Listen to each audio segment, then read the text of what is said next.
Good morning, students. Welcome to the online classes. Today we discuss about class 11th, subject biology, chapter number 5, morphology of flowering plant, lecture number 1. तो इस chapter को हम start करते हैं तो सबसे पहले हमारे सामने वर्ड आता है मॉर्फोलॉजी क्या होती है। मॉर्फोलॉजी जो शब्द है उसका मतलब यह होता है कि उसका एक्सटर्नल अपीयरेंस क्या है। कि आप जो भी चीज़ देख रहे हो, जैसे हम प्लांट की बात कर रहे हैं तो प्लांट में आपको बाहर कैसी चीज़ें दिखाई देती है, उन सब की स्टडी मॉर्फोलॉजी में की जाती है। तो मॉर्फोलॉजी का हम एक ही मीनिंग निकाल सकते हैं कि एक्सटर्नल अपीयरेंस कैसा है किसी चीज़ का, तो वह उसकी मॉर्फोलॉजी कहलाती है। डेफिनेशन की बात करें हम तो morphology is the study of external form and features. Morphology is needed to have accurate information about the organism. कि उससे हम बाहर की चीज़ें देख के उसके accurate information को बारे में जान सकते हैं। अब हम बात करेंगे, हमको बात करनी है प्लांट की। तो सबसे पहले हम प्लांट के बारे में ही बात करेंगे कि प्लांट क्या होता है। तो प्लांट को हम जब बाहर से देखते हैं तो हम उसको दो टाइप्स में डिवाइड कर सकते हैं, दो पार्ट में ही नॉर्मली डिवाइड कर सकते हैं।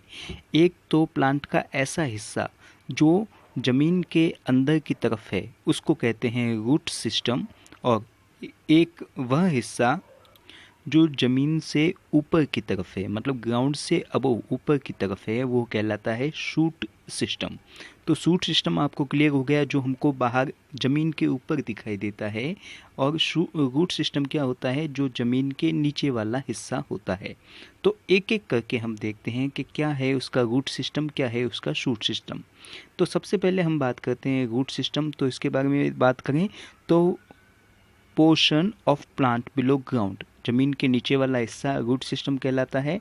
Root along with its lateral branches consist root system, कि कोई भी नीचे वाला हिस्सा जो है वह एक तो उसकी मेन रूट होती है और साथ में उसकी लेटरल ब्रांचेस भी होती है। ये सब उसके रूट सिस्टम के अंदर काउंट होता है। जबकि शूट सिस्टम में क्या क्या आता है, portion of plant above ground, के प्लांट का वह हिस्सा जो ज़मीन के ऊपर है वह शूट सिस्टम में आता है, जिसमें आपको लीव्स भी मिलेगी, लीफ भी मिलेंगे, बर्ड्स भी मिलेंगी, फ्लावर्स भी मिलेंगे, ये सब इसके अंदर आते हैं। इसमें आप स्टेम से परिचित हैं, पता है आपको स्टेम क्या होता है, लीफ क्या होती है पता है, फ्लावर क्या होते हैं वो पता है, और फ्लावर के पास में जो छोटी छोटी कलियां निकलती है उसको एक्सिलरी बड के नाम से भी जानते हैं। लेकिन आपके सामने ये दो नए वर्ड आ गए, नोड और इंटरनोड। क्या है, जरा इसको हम थोड़ा बड़ा करके देखें तो हमारे सामने क्या आता है कि आपने एक चीज़ नोट की होगी, कभी किसी प्लांट के स्टेम को ध्यान से देखा होगा तो आपको कुछ ऐसा स्ट्रक्चर दिखेगा। आपको स्टेम के ऊपर ऐसे रिंग शेप में कुछ स्ट्रक्चर दिखाई देते हैं जहाँ से उसकी ब्रांचेस या फ्लावर या लीफ डेवलप होती है। याद रखना, स्टेम के ऊपर ही ऐसे रिंग जैसे स्ट्रक्चर उभरे हुए दिखाई देते हैं जिससे प्लांट में उसकी लीफ, फ्लावर या बर्ड्स ब्रांचेस डेवलप होती है। तो ये वाले स्ट्रक्चर जो उभरे हुए स्ट्रक्चर है वो कहलाते हैं नोड, और दो नोड के बीच की जो जगह है उसको हम इंटरनोड कहते हैं। वापस एक मिनट सुनना, जैसे आप इसमें देख पा रहे हैं कि नोड, नोड और दोनों के बीच की जगह इंटरनोड कहलाती है। आपके कह सकते हैं आगे बार बार यह नोड और इंटरनोड वर्ड्स आएंगे तो आपको पहचान करनी पड़ेगी कि क्या होता है यह, कि स्टेम के हिस्से में जहाँ से उसकी पत्तियाँ निकलती है वहाँ पे थोड़ा उभरा हुआ हिस्सा होता है, वह नोड कहलाता है, और दो नोड के बीच की जगह इंटरनोड कहलाती है। तो वापस लौटते हैं हम अपने टॉपिक पे। हम सबसे पहले बात करेंगे अपने रूट की, कि रूट क्या होती है, द रूट। और रूट में भी कुछ टाइप्स है, क्या क्या है जगह हम इसको देखें। तो सबसे पहले बात करते हैं रूट की, कि हम पहले बात करते हैं थोड़े बीज की। सीड क्या होता है, ये मैंने डाइकोट प्लांट का कोई सीड यहाँ पे बताया है आपको कि सीड किसी बीज को जब हम मिट्टी में डालते हैं या पानी में डालते हैं तो फिर वह जर्मिनेट होता है, अंकुरित होता है, जिससे उसके जो ये चने का एक बीज है, जब ये पानी में डाला जाता है तो पानी इसके अंदर आने के कारण ये फूल जाता है और फूलने के बाद इसके बीचों बीच हमको एक एम्ब्रियो दिखाई देता है। ये जो एम्ब्रियो है उस एम्ब्रियो के नीचे वाला जो हिस्सा है वह कहलाता है रेडिकल, और इस रेडिकल से हमेशा माना जाता है रूट सिस्टम बनता है। तो याद रखना है कि रूट डेवलप कहाँ होती है, किससे डेवलप होती है, तो आपको बताना पड़ेगा कि रेडिकल जो एम्ब्रियो के नीचे वाला हिस्सा है उससे रूट डेवलप होती है। बाकी जो पार्ट है उनके बारे में हम आगे डिस्कस करेंगे। अभी आपको रेडिकल के बारे में जानना है कि एम्ब्रियो के नीचे वाला हिस्सा रेडिकल होता है जिससे रूट सिस्टम डेवलप होता है। तो रूट को हम जो है नॉर्मली 3 पार्ट्स में डिवाइड कर सकते हैं। हमारा जो पहला रूट का टाइप है वह है टैप रूट, सेकंड है फाइब्रिस रूट एंड थर्ड है एडवांटाइटियस रूट।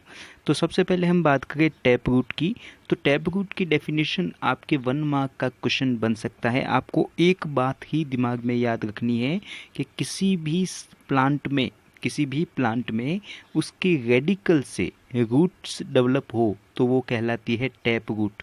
लेकिन कुछ कुछ प्लांट हमको ऐसे दिखाई देंगे जिसमें रेडिकल को छोड़ के प्लांट के दूसरे किसी हिस्से से जड़ें डेवलप हो जाती है, जैसे ये वो कहलाती है एडवांटाइटियस रूट्स। एडवांटाइटियस रूट्स का एक अच्छा एग्जाम्पल आपको मैं बता दूं कि आपने बनियन ट्री देखा होगा, बरगद का पेड़, उसमें जो जड़ें डेवलप होती है वो उसकी स्टेम से होती है, तो ये एक टाइप के एडवांटाइटियस रूट्स हैं।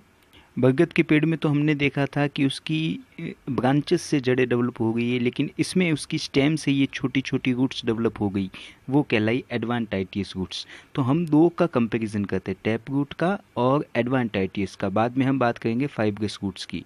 दोनों की डेफिनेशन क्या है, दोनों में डिफरेंस क्या है, तो इसकी डेफिनेशन है कि रेडिकल से डेवलप होने वाली रूट टैप रूट और रेडिकल को छोड़ के दूसरे किसी भी पार्ट से डेवलप होने वाली रूट्स एडवांटाइटियस रूट्स। एडवांटाइटियस रूट्स जो है वह स्टेम से डेवलप हो सकती है, लीफ से डेवलप हो सकती है, या फिर उसके किसी भी दूसरे हिस्से से डेवलप हो सकती है। जो बात करें हम वापस एक एक करके इनके बारे में, फाइब्रस रूट्स बाद में पढ़ेंगे, पहले पढ़ते हैं टैप रूट। टैप रूट क्या है, the roots arise directly from radical and radical give rise to the primary root which bear secondary and tertiary roots. की डाइकोट प्लांट में रेडिकल से जो डेवलप होती है वह टैप रूट होती है, मैं बता चुका हूँ, और रेडिकल से जो पहली रूट बनेगी उसको कहेंगे प्राइमरी रूट, और प्राइमरी रूट से अगर कोई छोटी छोटी ब्रांचेस साइड में निकल गई तो वो कहलाएगी सेकेंडरी रूट्स, और सेकेंडरी रूट से भी कोई तीसरी ब्रांच निकली तो वो कहलाएगी टर्सरी रूट्स। मतलब कि टैप रूट सिस्टम में जो जड़ें हैं वह primary, secondary and tertiary roots में बटी हुई होती है। अब हम बात करते हैं एडवांटाइटियस रूट्स की। क्या डेफिनेशन है हमारे सामने, एडवांटाइटियस रूट्स की डेफिनेशन क्या होगी, these roots arise from any other part of plant except radical.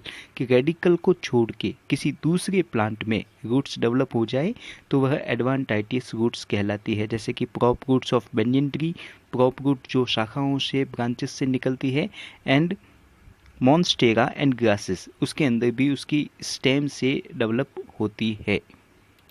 अब हम बात करते हैं थोड़ी फाइब्रस रूट सिस्टम की। फाइब्रस रूट सिस्टम क्या है कि मोनोकोट जो प्लांट होते हैं, जैसे कि कोई घास देख लो या कोई भी मोनोकोट प्लांट को देख लो, जैसे गेहूं देख सकते हैं, चावल देख सकते हैं, मक्का देख सकते हैं, इनकी जड़ों को आप निकालते हो तो उसमें आपको बहुत ही कह सकते हैं कि सॉफ्ट टाइप की रूट्स दिखाई देती है, कि इनमें जो प्राइमरी रूट्स होती है वो बहुत ही कम समय के लिए होती है, जो बाद में समान लंबाई की फाइन रूट्स में कन्वर्ट हो जाती है, उसको हम फाइब्रस रूट सिस्टम कहते हैं। जैसे कि ये आप देखो, घास को कभी उखाड़ के देखना ज़मीन से, वहाँ पे उसकी सारी जड़ों की लंबाई आपको एक जैसी दिखाई देगी, और हाथ में लेते हो तो जैसे सॉफ्ट बाल कैसे होते हैं वैसे इसकी रूट्स दिखाई देती है, तो वो एक टाइप की फाइब्रस रूट्स है। तो अभी हमने पढ़ा था रूट सिस्टम के बारे में, और रूट सिस्टम में 3 रूट्स हमने पढ़ी थी, tap root, adventitious roots and fibrous roots. अब हम बात करते हैं इससे नेक्स्ट टॉपिक की। हमारा जो इससे अगला टॉपिक है वह है कैरेक्टरिस्टिक्स फीचर्स ऑफ रूट, कि कौन कौन से फीचर्स या कौन कौन से कैरेक्टर है रूट्स के। तो पहला इसका कैरेक्टर आता है कि यह positive geotropic, positive hydrotropic and negative phototropic होती है। जियोट्रॉपिक का मतलब होता है ग्रेविटी, कि जिस तरफ ग्रेविटी होगी रूट्स वहीं पे डेवलप होगी, जिस तरफ पानी होगा रूट्स वहीं पे डेवलप होगी। और जिस तरफ फोटोट्रॉपिक का मतलब होता है लाइट, कि जिस तरफ लाइट होगी उसकी अपोजिट साइड में डेवलप होगी। तो यह उसका पहला कैरेक्टर कह सकते हैं कि पॉजिटिव जियोट्रॉपिक, ग्रेविटी की तरफ, पॉजिटिव हाइड्रोट्रॉपिक, पानी की तरफ, जबकि नेगेटिव फोटोट्रॉपिक, लाइट की अपोजिट साइड में डेवलप होती है या ग्रोथ करती है।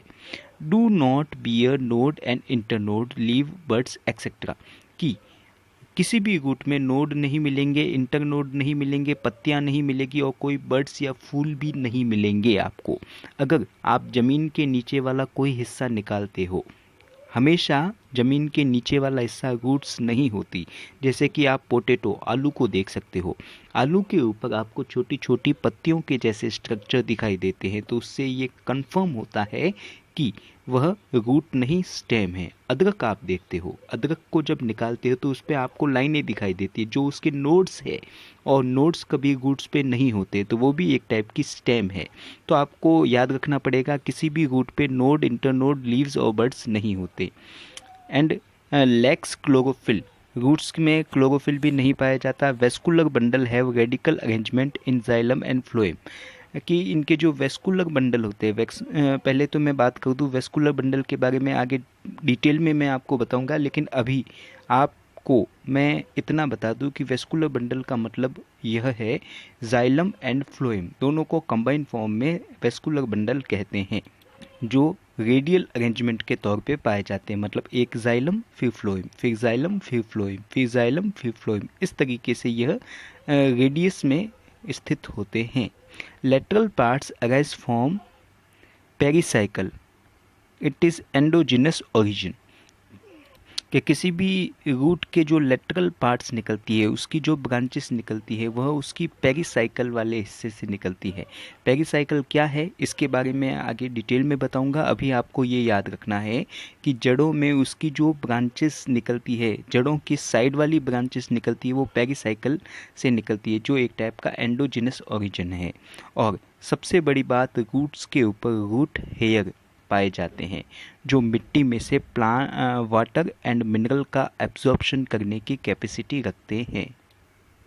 आगे हम बात करें हमारे नेक्स्ट टॉपिक की, तो नेक्स्ट हमारा टॉपिक आता है रीजन जोन्स ऑफ रूट्स, कि अगर आप किसी एक रूट को निकालते हो तो उसमें कोई ना कोई रीजन्स आपको दिखाई देंगे, क्या क्या चीज़ें रूट में अवेलेबल होती है। कि किसी प्लांट में आप अगर रूट को निकालते हो तो उसमें नॉर्मली 4 रीजन आपको दिखाई देते हैं। 4 regions are present in root. सबसे पहला रीजन आता है, सबसे नीचे टोपी के जैसा स्ट्रक्चर होता है जो कहलाता है रूट कैप। रूट कैप के ऊपर वाला थोड़ा सा रीजन ऐसा जिसमें सेल डिवीजन की कैपेसिटी पाई जाए, वो कहलाता है मेरिस्टेमेटिक एक्टिविटी। उसके ऊपर वाला एलोंगेशन जोन, और सबसे ऊपर जो हिस्सा होता है उसको मैचुरेशन जोन कहते हैं, वहाँ पे रूट हेयर पाए जाते हैं। वापस 1 मिनट बात करें, सबसे एपेक्स वाला हिस्सा जो होता है वह रूट कैप, उसके बाद मेरिस्टेमेटिक जोन, मेरिस्टेमेटिक जोन में सेल डिवीजन की कैपेसिटी पाई जाती है। उसके बाद एलोंगेशन जोन जो जड़ों की लंबाई को बढ़ाने का काम करता है, और सबसे ऊपर मैचुरेशन जोन जिसमें सेल डिवीजन की कैपेसिटी नहीं पाई जाती लेकिन रूट हेयर मौजूद होते हैं। तो सबसे पहले हम बात करते हैं रूट कैप, जिसको हम दूसरा नाम दे सकते हैं क्लेप्ट्रा, काइलेप्ट्रा।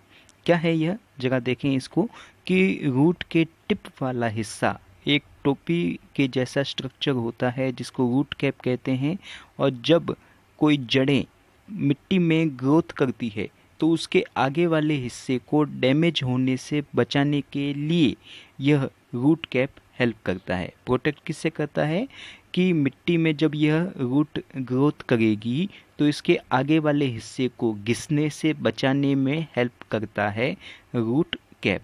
सेकंड आता है मेरिस्टेमेटिक जोन, जो रूट कैप के जस्ट ऊपर वाला हिस्सा है। क्या है यह मेरिस्टेमेटिक जोन? जगह देखिए इसको कि located above the root apex and cell of this zone divide continuously which result in growth of roots and cells of this are small and thin walled with dense cytoplasm.